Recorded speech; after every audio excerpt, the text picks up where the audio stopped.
Oi gente, tudo bem com vocês? Eu sou o Matheus e no vídeo de hoje eu quero trazer um clássico do Natal dos anos 90, o filme Esqueceram de Mim. E na analogia do vídeo de hoje, eu quero falar um pouco sobre positividade tóxica e pensamentos ruins. Gostou desse tema? Então já deixa aqui o seu like, se inscreve no canal, que em breve terão outros vídeos iguais a este. O filme conta a história de Kevin, um garoto de 8 anos que não se comporta muito bem durante a véspera de uma viagem de Natal da família para Paris. Depois de uma briga com a sua mãe, ela o coloca de castigo para dormir no sótão e ele deseja que toda a sua família desapareça. Quando amanhece, a família sai desesperada para o aeroporto porque eles estavam atrasados e na correria eles esquecem o Kevin no sótão, que ainda está de castigo. Quando Kevin acorda, ele se dá conta de que não tem ninguém em casa e ele acha que o seu desejo se realizou. Nessa analogia, os personagens secundários do filme irão representar os pensamentos negativos de Kevin e Kevin irá representar nós. Mas antes de entrar nesse assunto, eu gostaria de falar da cultura que a gente vive hoje em dia, que muitos a chamam de positividade tóxica, que consiste basicamente em querer ser feliz o tempo todo. Quando aparece um problema, a gente prefere varrer para debaixo do tapete e ignorar nossas dores e sofrimentos, etc. Com a ilusão de que se a gente não tocar nesse assunto, ele não irá nos atingir. E a gente começa a mentir para nós mesmos e a mentir para os demais, fingindo que está tudo bem, que a gente está sempre nas melhores festas, nos melhores lugares e que a nossa vida é perfeita, que não existe tristeza. E, obviamente, isso não é verdade. Essa cultura da positividade tóxica, ela é tão forte que nós somos instruídos o tempo todo a pensar sempre positivo e evitar pensar nos problemas. Então a gente se vê obrigado a sempre ter emoções boas. E não, eu não estou dizendo que você tem que desistir de tudo e ter uma vida infeliz. Não é isso. Por isso eu peço que se você ainda não viu, veja o vídeo que eu fiz sobre esperança e felicidade que eu vou deixar linkado aqui em cima. E veja também o vídeo sobre ansiedade, que é onde eu falo sobre ter uma aceitação ativa dos fatos, que eu também vou deixar linkado aqui em cima, mas calma que eu vou explicar tudo isso melhor. Então, voltando ao filme, o Kevin ele tem um conflito com a família e deseja que ela assuma. E ele está fazendo exatamente o que a positividade tóxica prega, que é ignorar o problema, querendo que ele desapareça como mágica.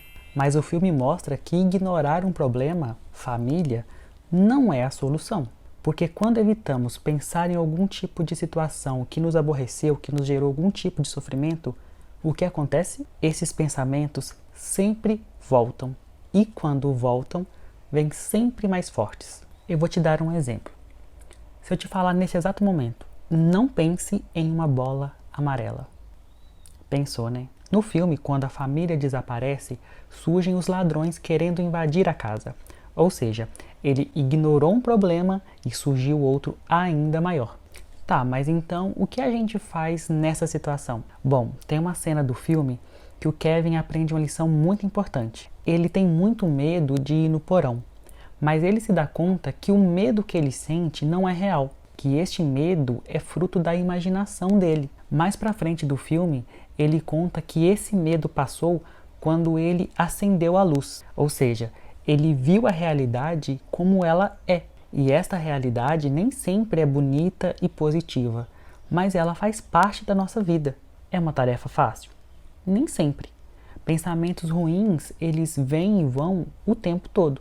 Os bandidos, os pensamentos ruins, por exemplo, eles vão mais de uma vez na casa para sondar e ver se eles já poderiam roubar. E, obviamente, a cada ida deles, Kevin ficava com muito medo.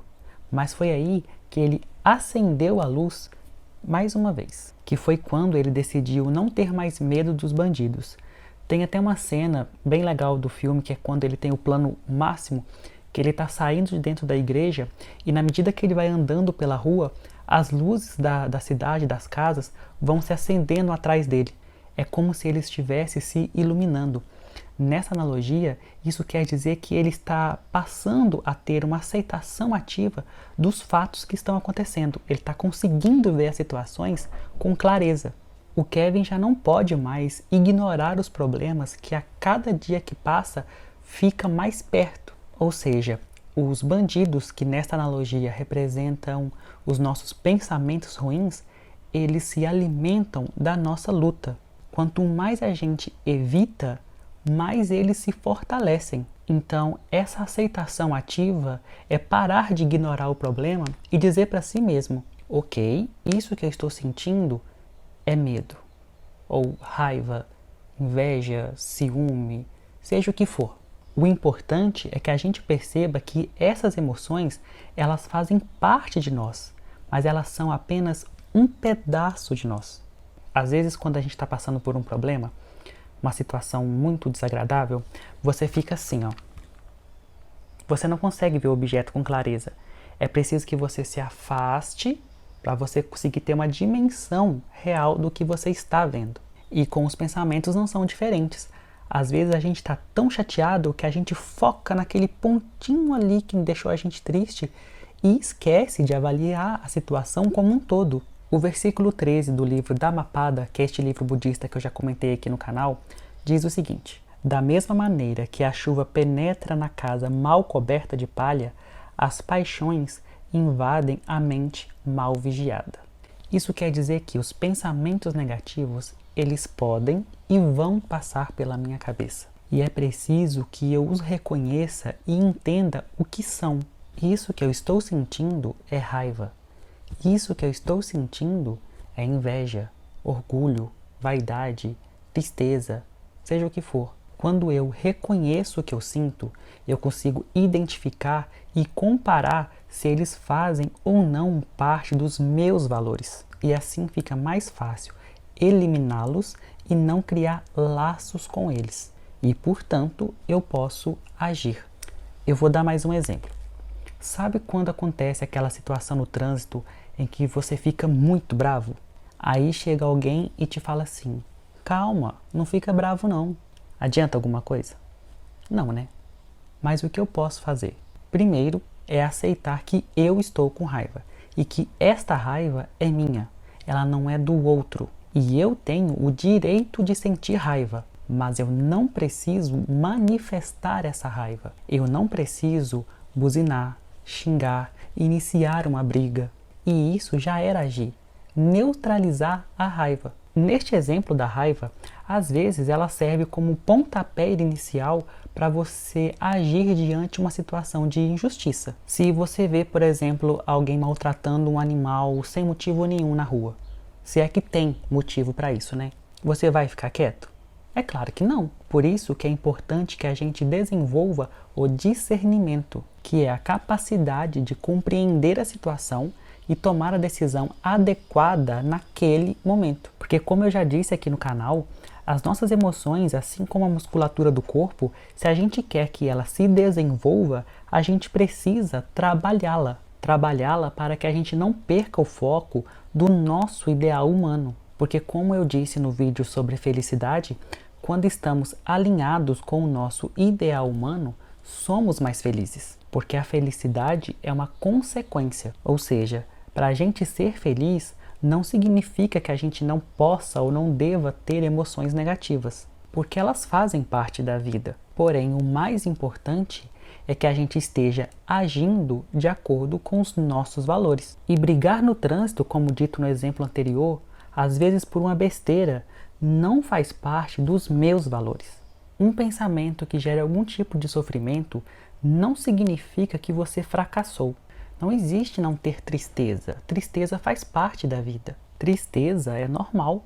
É onde a gente reflete sobre a nossa vida, vê o que é prioridade. Ficar triste não quer dizer depressão. Por isso que é importante você reconhecer o que você sente e perceber que se essa tristeza que você sente está durando semanas para passar, por exemplo, é importante que você procure ajuda médica. Porque nem sempre a gente consegue passar por momentos difíceis sem pedir ajuda.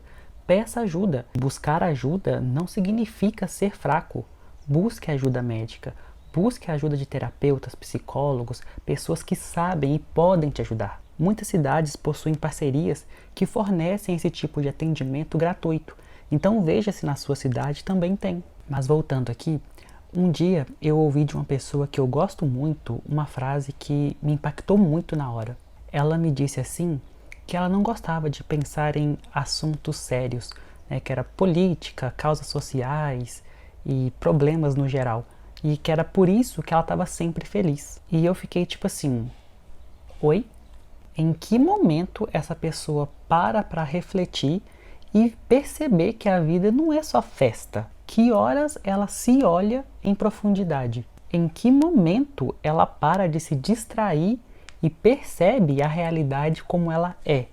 É claro que eu também gosto de festas e tudo mais, mas eu penso que para mim, uma felicidade baseada apenas em distrações não é genuína, porque uma hora isso acaba, não se sustenta. E como você pode ser feliz o tempo todo e não se sentir triste, não se sentir incomodado com os problemas da sociedade, do mundo em que você vive? Para mim, não faz sentido uma felicidade baseada na ignorância. No filme, o Kevin entende isso, porque a cada tentativa de assalto, ele está mais preparado. Ele já reconhece as ameaças, ele já identifica os gatilhos dos pensamentos ruins. E, portanto, ele já traçou o plano para que quando elas chegar, ele já conseguisse se livrar delas, que é o que nessa analogia representa a nossa aceitação ativa dos fatos, sempre acompanhada do discernimento. No caso do filme, o Kevin enfrentou o medo dele. Às vezes, diante de uma situação de medo, o ideal é correr, se a sua vida está em perigo. Às vezes não, às vezes o ideal é encarar. Mas, por favor, não vamos levar ao pé da letra, não faça igual Kevin, não enfrente bandidos, não reaja a assaltos, ok? Falando em medo, tem uma cena do filme que o Kevin está conversando com o vizinho dele dentro da igreja e o vizinho fala uma coisa bem interessante. Ele comenta com o Kevin que ele tem muito medo de se reaproximar do filho dele e do filho dele ignorar, tratar ele com arrogância ou coisas do tipo. Aí o Kevin fala para ele assim, que ele já é um senhor de idade. O senhor já não é velho demais para sentir medo? E o vizinho responde assim, que a gente envelhece para muitas coisas, menos para sentir medo. Por isso que é importante a gente reconhecer os nossos pensamentos, porque eles em si, às vezes, eles não são maus. O medo, como eu já disse no primeiro vídeo aqui do canal, muitas vezes ele é usado como alerta. O que torna o pensamento negativo ruim de fato é o que você faz a partir do momento que você sente ele. São as suas ações. E assim como você que está assistindo esse vídeo, eu também luto diariamente para tentar vencer esses pensamentos que nem sempre são agradáveis. Nunca é fácil, mas é necessário se queremos ser melhores para nós e para as pessoas que amamos. E se você chegou até aqui, essa história fez algum sentido para você, deixa aqui o seu like e comente aqui embaixo qual pensamento ruim você está tentando se livrar dele e compartilhe com quem você achar que deve. Um grande beijo e até a próxima!